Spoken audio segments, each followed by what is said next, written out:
We're doing fine, Steve. Thank you very much. I'm Scott Parkin. I'm the president of Reston for a Lifetime, and with me today is Sharon Canner. She's our past president, and she's going to kick off the Q&A at the end of this presentation. So hold your questions or write them in the chat or Q&A, and we'll get to them at the end. This is the fifth webinar that Steve and Positive Aging Community and Reston for a Lifetime have done together. And we hope that this series has been and continues to be useful to you and to others in our community. Because I know so many of you have an interest in aging issues broadly, or in aging in place in particular, wherever you live or work. The first slide, please, Steve. Yeah, keep on going, Scott. I just had a little technical thing. I'll get it up there. Okay. Well, he's gonna. We'll hold on for a second, but we're going to talk about the vision and the mission. Reston for a Lifetime's mission is to educate and inform the residents of the Reston community about how to age in place, and enabling neighbors to help older neighbors stay independent as long as possible. Nice, here it comes. I think he's on to the next one. Yeah, that's okay. That's perfect. It's perfect. Yeah, there we go. We just did the vision mission, so we're now on to the website and the newsletter. Thank you, Steve. Reston for a Lifetime offers a free newsletter that's on the right side of your screen. You can see the front page of it. And we also have a resource-intensive website, which is on the left of your screen, the homepage, a picture of it. And we also offer online and in-person educational events, kind of like this one. And in addition, we plan to publish a booklet very soon that helps people create an aging in place housing plan. But anyway, please visit our website and subscribe to our newsletter. I think you'll find it enlightening and interesting and helpful. Next slide, please, Steve. So anyway, I'd like to thank the Positive Aging Community, which has been our partner for the past year and a half and doing these webinars. And Steve has been a partner in many other ways, including, I think, naming this organization back a ways. But also our sponsors, the Kensington in Reston, which is an assisted living and memory care facility, and KB Healthcare Services, which is a home healthcare agency here in Northern Virginia. Next slide. Oh, you got it. Oh, perfect. Thank you. Now I'd like to introduce our speaker, who is recognized as a leading advocate with policy expertise on aging issues, especially elder justice. He is national coordinator of the bipartisan 3,000-member Elder Justice Coalition, which was instrumental in the passage of the Elder Justice Act in 2010. I am proud to have been a part of the Elder Justice Now campaign as co-producer of an Age for Justice, Confronting Elder Abuse in America, a video advocacy project created to help pressure Congress to pass the act. Our speaker today is president of Matz, Blancato Associates, and currently serves as second vice chair of AARP. He recently served on the National Advisory Committee on Rural Health and Human Services. Bob, take it away. Scott, thank you very much. And I appreciate the sponsorship of Reston for a Lifetime. Thank you, Sharon, for your help as well. And of course, Steve, I know Steve very well, and I'm glad that you all work together. It's a great combination. So let me go to the first slide, and I want to salute my colleague, Chloe Lloyd, who will help us through this process. So, this is healthy aging discussion, except let's talk about the opposite of healthy aging, which is elder abuse. And if you have any doubt about the degree to which elder abuse occurs in this country, you can take a look at some of these slides. And I think it's appropriate that you're having this discussion in a couple of days on scams when you see how that number of $27 billion was linked to elder financial exploitation just between June 2022 and 23. And the Internet Crime Complaint Center reported $3.4 billion lost among older adults in 2023. You have to understand that these are big numbers, but think about the individual involved. Okay, the old victim, average person of elder abuse is a victim, person 75 to 80, an older woman living alone. They can lose their whole life savings, and it happens too much. Next slide. So there was a study came out from wallet.com about states are doing the best work in elder abuse prevention, and happy to say that Virginia ranked very high in that listing, and we're glad to see that we have a robust adult protective services program in Virginia and long-term care ombudsman and things of that nature. So good work in Virginia. We have to keep it going. Let's go to the next slide. So I'm going to talk to you about a law that was passed, and Scott knows well about it from his help in that area. They passed a law back in 2010 that was first introduced in 2003, called the Elder Justice Act. And it was really a product of years of work by the Senate Special Committee on Aging that decided to look into this topic after many years of not really examining it very well. And one of the findings that they came from this hearing was that less than 2% of all federal funds were being spent on elder abuse prevention at the time. This being, 30 years after the Child Abuse Prevention and Treatment Act was passed, which was an appropriate law, but that's committed $9 billion to child abuse prevention. And it was felt back then that it was time for a Elder Justice Act to be advanced. Next slide. And it did take a while. I tell people when I give speeches, I say, if you were a member of Congress and I told you had a bill that was modest in scope, bipartisan, and was going to help older adults, how long do you think it would take to pass? And people go very quickly, a year, 2 years. Not this one. This took 7 years to get passed. And folks like Scott know the struggles that went on to get this thing passed. There were a lot of reasons why it happened. It was a relatively new area of focus. And there was a lot of denial that this was even an issue that Congress needed to deal with. Adult Protective Services, that is the front line of helping to combat elder abuse, was not very well understood. There was always a struggle about whether this was a state and local issue or was it a federal issue. Our Elder Justice Coalition had just started in 2003, and we were a new lobby, if you will, and were we strong enough at that point?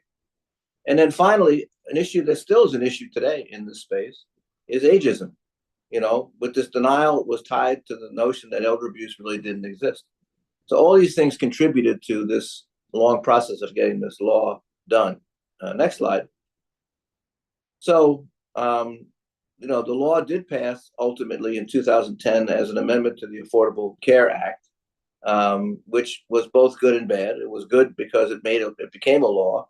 But it was difficult because it was tied to a law that only passed with Democratic support.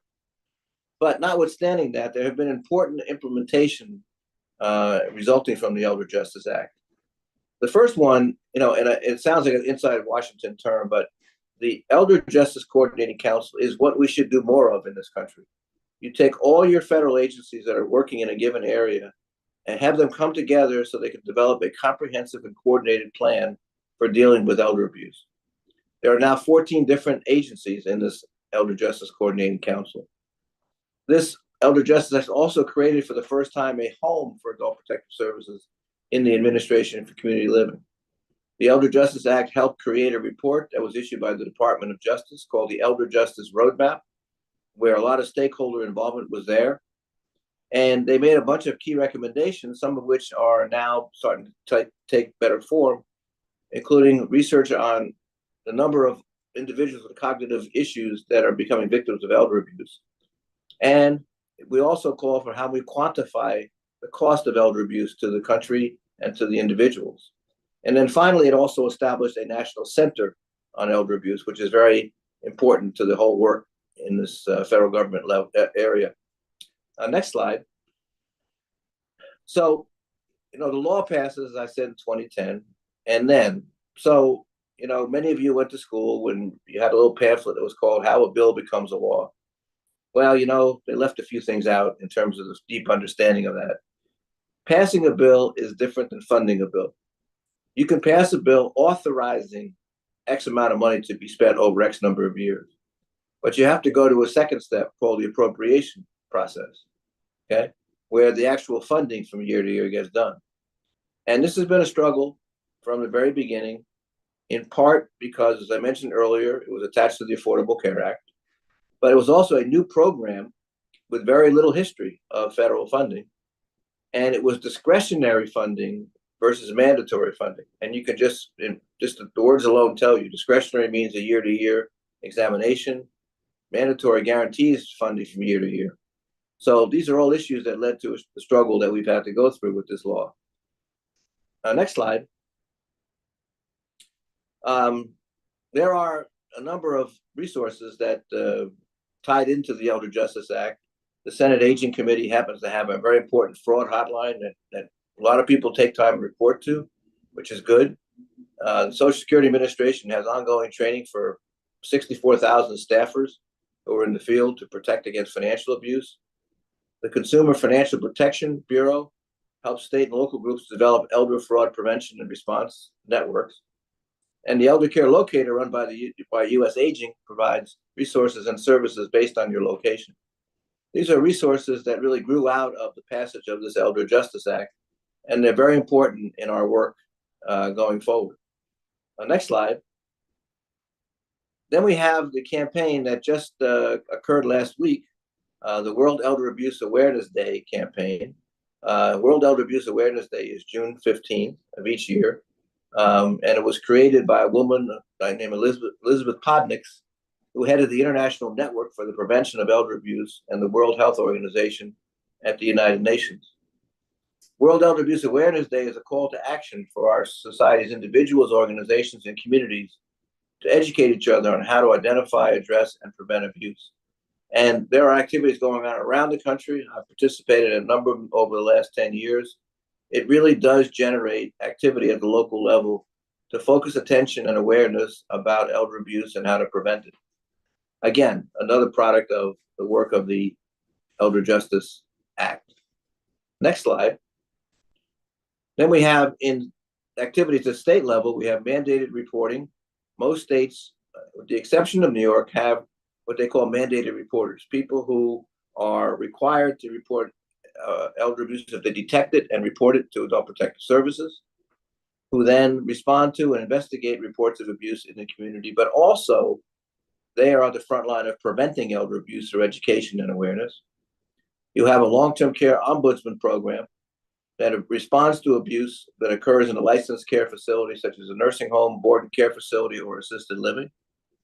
And then the unsung heroes, in my judgment, are the folks who are the social workers in our country, who serve as members of elder abuse multidisciplinary teams and response teams, and so much else. But that particular role they play is very vital, and deserves a lot of recognition on the part of preventing elder abuse in our country. Next slide. So, we have to talk about some present and future issues.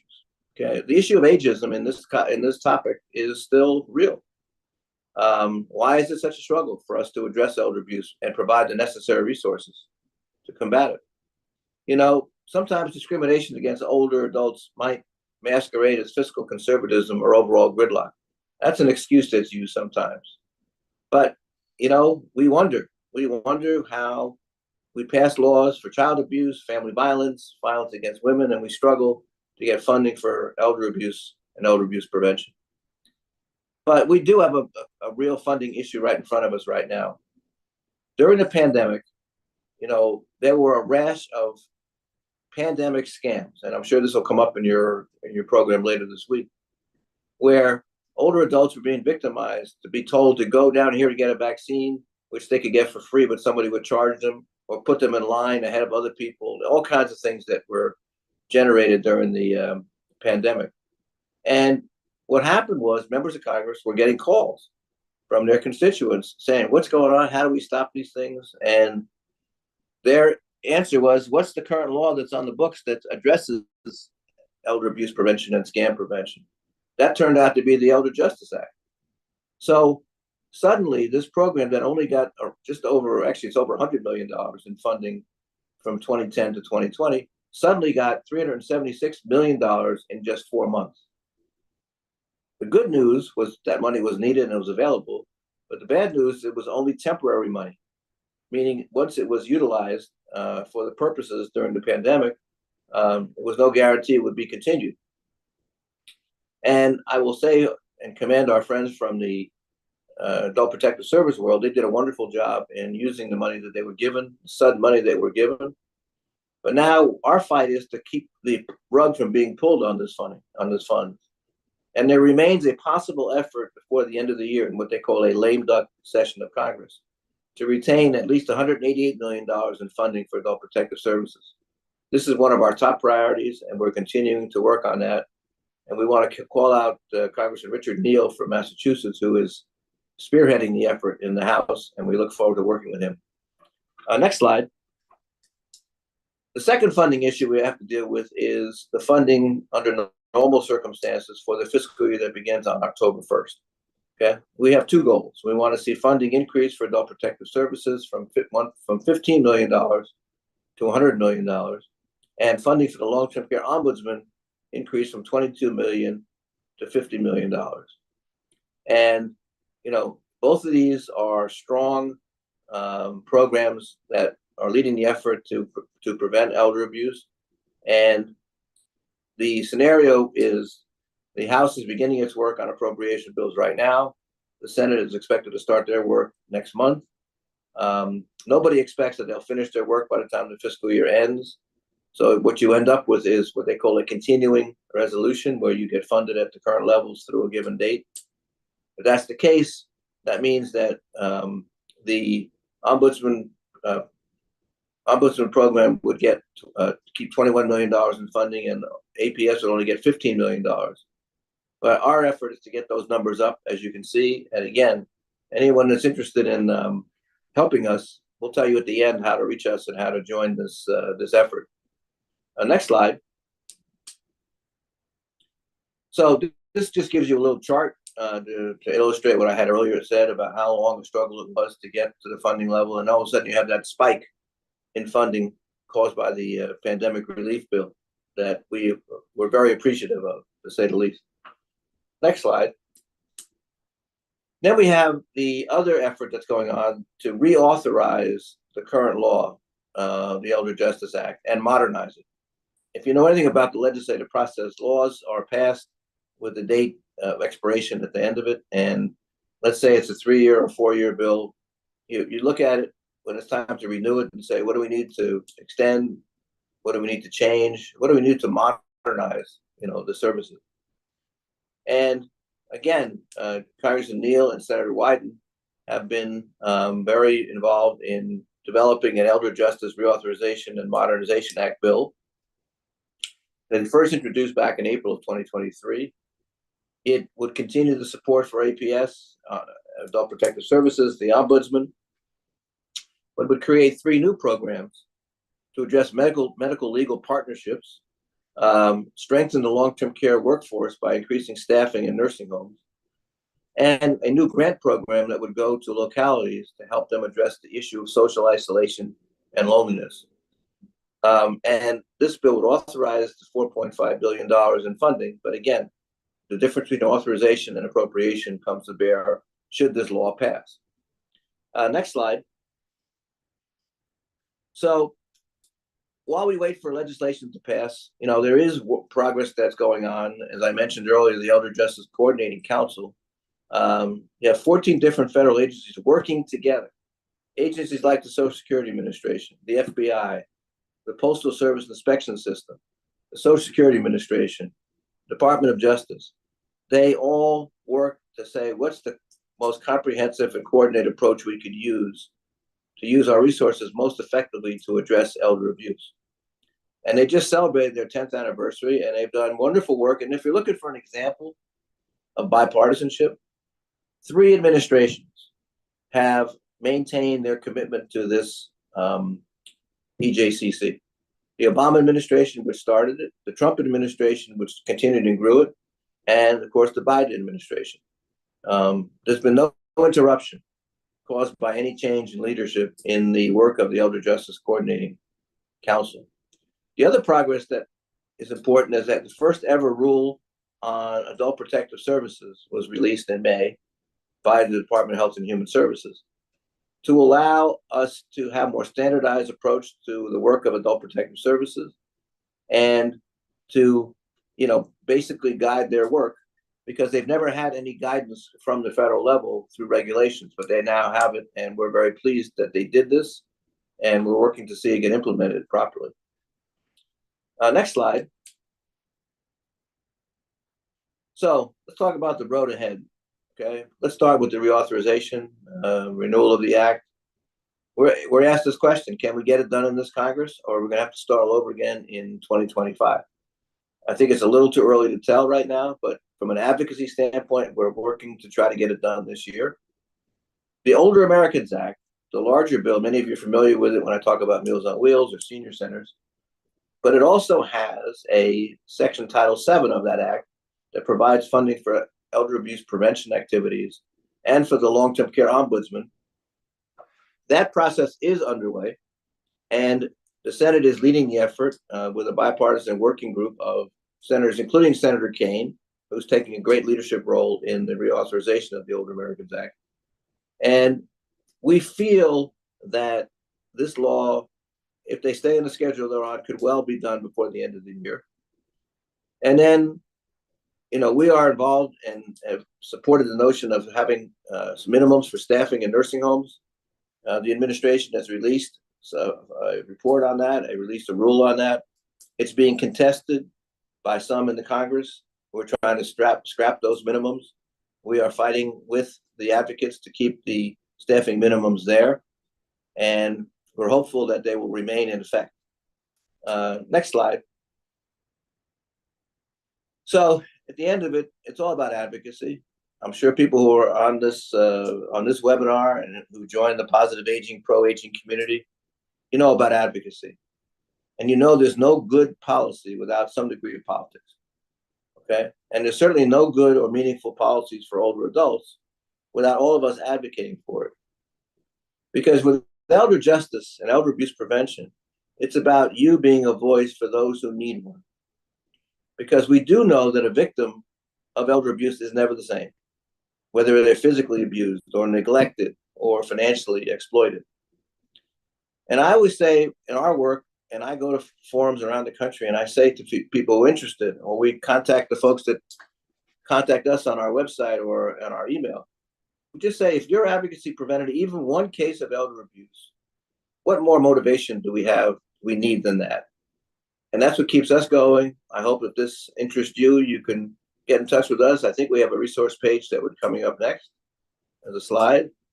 But before we get there, if you want to do something immediate, you could, we'll hold this thing up. You could go on this QR code and let your House and Senate members, and this is all Virginia folks, so we know Senator Warner and Senator Kane, and probably might be Jerry Connolly, who's your House member. Let them know that you support fully funding adult protective services in fiscal year 25 by just going on the QR code. And then one more time, contact your House and Senate members again to co-sponsor the Elder Justice Reauthorization and Modernization Act. And this is important, especially for Senator Warner, who sits on the Senate Finance Committee, which is responsible for producing an Elder Justice Reauthorization bill. And if he hears from his folks in Reston and around Virginia that it's important to them, that could help our effort a great deal. And, feel free to join us. Feel free to join our coalition. There's how to do so on the screen there. I'll hold that up for a minute. We find that our membership, we have national organizations, we have state and local organizations, but the individuals who join, without being affiliated with any organization, but because they care about the issue, they become key to our grassroots advocacy efforts. And they're the ones who go to the town halls and go to the Rotary clubs and meet their members at home in their district and bring the topic up. And because we hear from those offices when they do get contacted. So I'll close by leaving this up on the screen. If there are follow-up things from what I talked about, these are the resources that you can use. And let's leave this up for a couple of minutes and see if Sharon has any questions that have come her way that she wants to share with me. Great. Well, Bob, you've given us incredible history of the legislation and all the work that's gone on and really gone through the legislative process, which is sometimes not a pretty thing to watch. Yes, we will provide these slides to folks after this webinar. And additionally, there have been a lot of resources posted in the chat, which we will also make available to folks. So let me kick off with the first question. What are some warning signs that an adult child can identify that their parent or grandparent is being abused? Well, a lot of times it has to do with the financial side of things. If they're not monitoring to some degree the financial activities of their parent or grandparent, whatever it may be, they should be. Because I had this own experience with my own late father, who was an anesthesiologist, who was very smart. But as the years went on, he would get all kinds of mail from organizations threatening and saying their Social Security was threatened or something else was going to go wrong unless he puts $30 in the envelope and whatever it is. And as I looked at the mail, and he finally said to me, I got too much mail coming. Can you sort through this and tell me, what's going on? And I'm just shocked at how vulnerable he was. And that's one form of it. But then the example I gave before about the average victim of elder abuse being an older woman living alone between the ages of 75 and 80. If there's no family around, and that person's been home all day, and all of a sudden at 4 o'clock in the afternoon the phone rings, it could well be a scammer on the other end. And all of a sudden it's contact with the outside world. But the minute you say hello, anything beyond hello, you're in trouble. Because eventually they're going to find a way to get to your information that they shouldn't have. So family members should have conversations with their older relatives, particularly on the financial side of things, to make sure things are in order. And then I guess, being observant is important too. Are there any changes that are noticeable? The sad part about this topic, though, Sharon, is that the most prevalent perpetrators of elder abuse are family members. And, this is where the struggle gets to be really difficult in terms of, educating and making people aware. That's why it's so important that we have programs like the National Family Caregiver Support Program that's in the Older Americans Act that allows a family member who may suddenly find themselves thrust with the role of being a caregiver to be trained, to be given the right materials and information to be a good caregiver, okay? And we need to spend more time in that space. Sometimes, circumstances and tensions occur in homes that could have been averted had there been proper training of the individual who's providing the care. But ultimately, it is about maintaining contact. Ultimately, it's about, if you don't live close to your parents or your grandparents, but their neighbors, they should also be in the role of being observers. And then, of course, the financial institutions have a very important role too.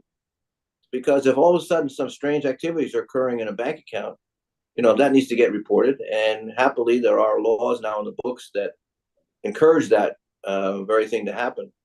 So it is about, there's a basic saying, Sharon, that says you can't stop what you don't report. Well, it's so true. I'd just like to pick up on an issue.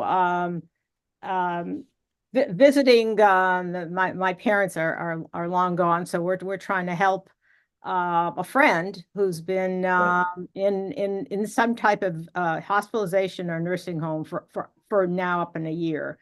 And there's a belief that the responsible party, who is the daughter, is maybe just really not on top of things. So just sort of figuring out how do you deal with that sort of situation? Is it neglect? Where's the line between neglect and abuse? And sort of wonder how one addresses that. Well, yeah, I mean, there's two kinds of neglect. I mean, the one that you're referring to, where the person may be responsible for the care of that older relative and are just not doing it. Then you have self-neglect, which is probably the most insidious form of elder abuse, which occurs after whoever it was that was providing care just walks away and leaves the older individual by themselves. And this is actually one of the fastest growing forms of elder abuse because it coincides with the increasing number of older adults who are socially isolated and lonely. Okay. And, the pandemic obviously made that situation even worse. But in the case that you're speaking about, if the individual has been placed in a facility by the family, there's a responsibility of that family member to monitor the conditions of that facility where they sent their older relative. But if they did it under duress, that's a different story, but it's a little hard to, normally in an admission process of a nursing home or assisted living, there's an interview process that goes on that's supposed to determine whether that person should in fact be placed there. And I give credit to the folks that do that work in nursing homes and assisted living. They can make a determination that that person really shouldn't be there, but they help give guidance to the family member on how to make sure care is provided. So I don't know all the circumstances of this case, but I hope that the older adult is getting the best possible attention that they can.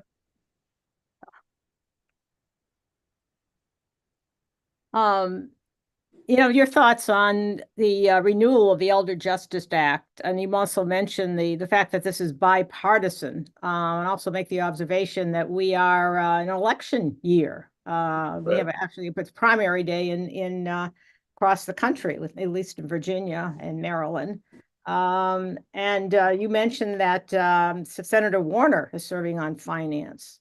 Other ways that we can help your coalition in terms of how can we broaden, how can we put out the information for folks to let them know how they can help, and that this is such a difficult time in terms of politics. How can we get this across that we're all working together on something really right?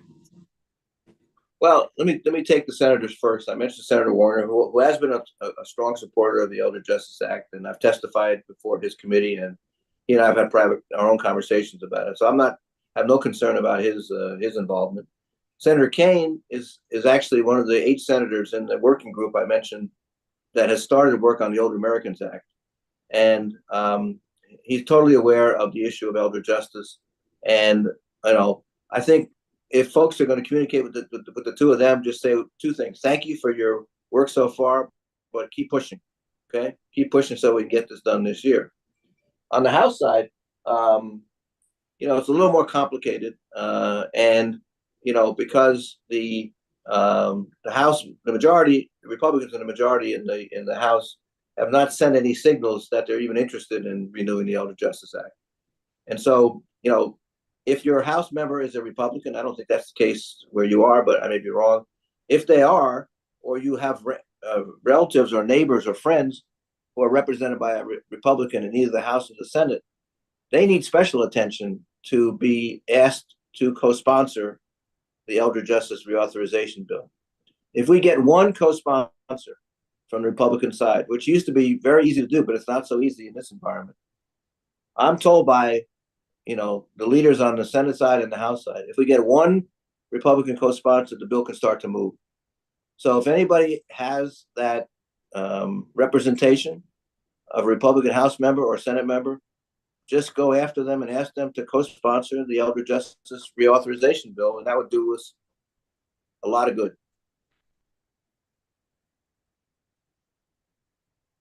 Let me ask you maybe a question at the top of my list. What is the most common form of elder abuse that you see?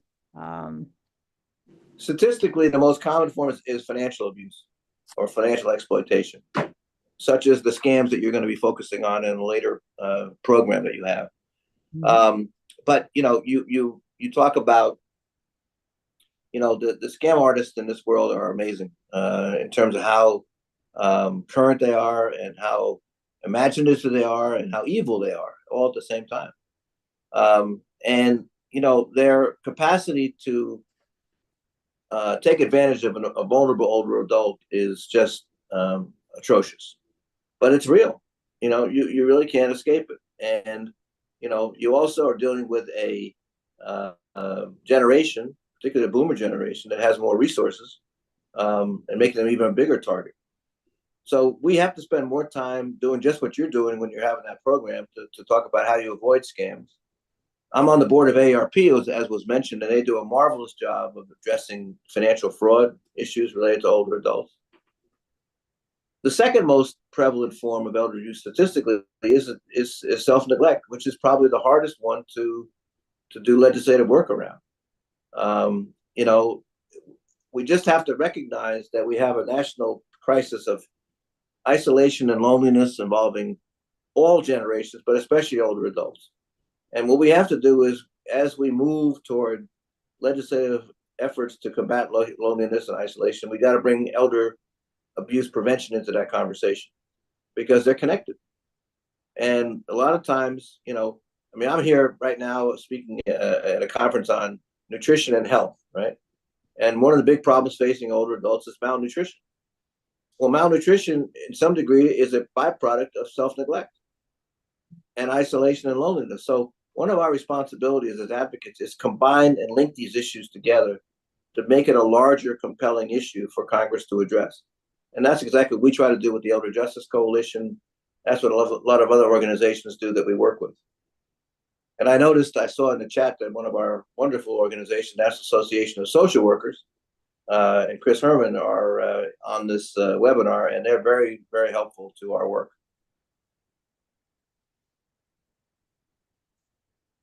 Hey, Bob, someone had a question when you were talking about New York, and they were wondering, why doesn't New York have a mandated reporters of elder abuse?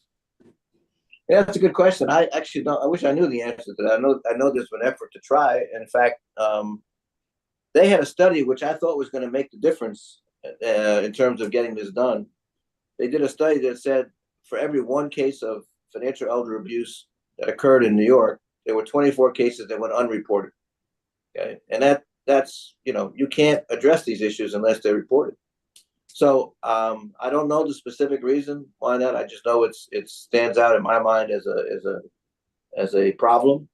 I'm hope that maybe the legislature, next time they convene, might see the light and move something forward.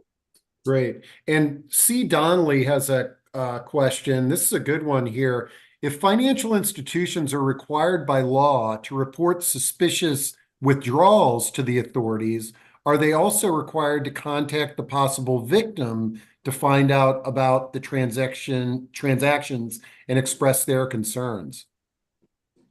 I don't know if it's written specifically in a law. I just know that the reporting by financial institutions needs to start with the appropriate agency that can do something about it. You know, once it occurs. You know, they passed a law called the Senior Safe Act a number of years ago. Senator Collins of Maine was responsible for that. You know, there was a point in time where bank employees could be held liable if they made a report on this very topic, and her bill ended up waiving that situation so that people were encouraged to do that. I don't know, and I'm happy to check to see if there's any requirement legally for financial institutions to contact family. I know that we all know that credit cards do it if there's an unusual transaction. I had that happen to me just 2 or 3 days ago. If your credit card is tied to your bank and to a bank, a lot of times they will notify you if there's a suspicious transaction. But I don't know what the specific law is on that, but we'll see if we can find out. And if Steve, if you give me Steve's contact information, we'll follow up. Okay. Let me pick up on a legal question. Why are lawyers reluctant to take cases where a person was abused in a rehab or a nursing center? He was, and I'll read this, accidentally pushed off the bed and suffered a concussion. His feeding tube was accidentally dislodged. He contracted pneumonia and a UTI. Each required a hospital stay. We wanted to sue the facility, but couldn't get a lawyer to take the case.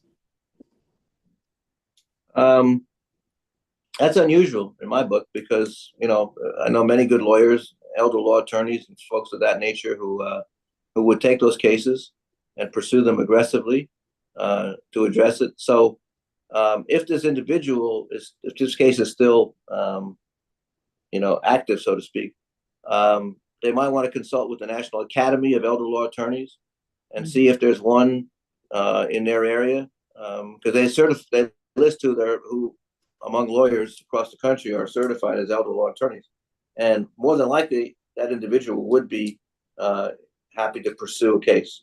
That's the best answer I can give on that. Yeah, and to add to that, I just dropped in a discussion that we did on nursing home abuse and neglect. And here's something interesting that I've learned is when you're looking for an attorney to represent you, sometimes an elder law attorney may refer you to an actual nursing home abuse attorney because the elder law attorney may have, clients or what have you in that particular nursing home that they're advocating for. So I dropped in just a fascinating chat with one of these attorneys. His name is Joe Musso, and he really gave us the inside baseball on how to define nursing home abuse. Okay. Chloe, I know Chloe has to go, so our slide will be disappearing shortly, but thank you for your help. And I hope that, this was of some value to your attendees today, and that you can visit our website or come contact us if you have any particular questions that we may not be able to get to today. But most importantly, even if this is your first time looking at this topic, realize it's a real topic. It's a real serious issue, and that we need to work all together to aim to prevent elder abuse from occurring, and treat our older adults the way they should be treated without fear of abuse and neglect. So Scott and Sharon and Steve, thank you very much for having me, and we'll see you around. We're going to follow up. This recording will be made available to our Reston for a Lifetime readers, which we have a newsletter that reaches nearly 900 people across Reston. So they're going to hear more about this, and we hope to sign up some advocates. And you've given us a lot of tools to move ahead. So thanks so much, Bob, for your My pleasure. Have a good day. history. Thank you, Wow. Bob.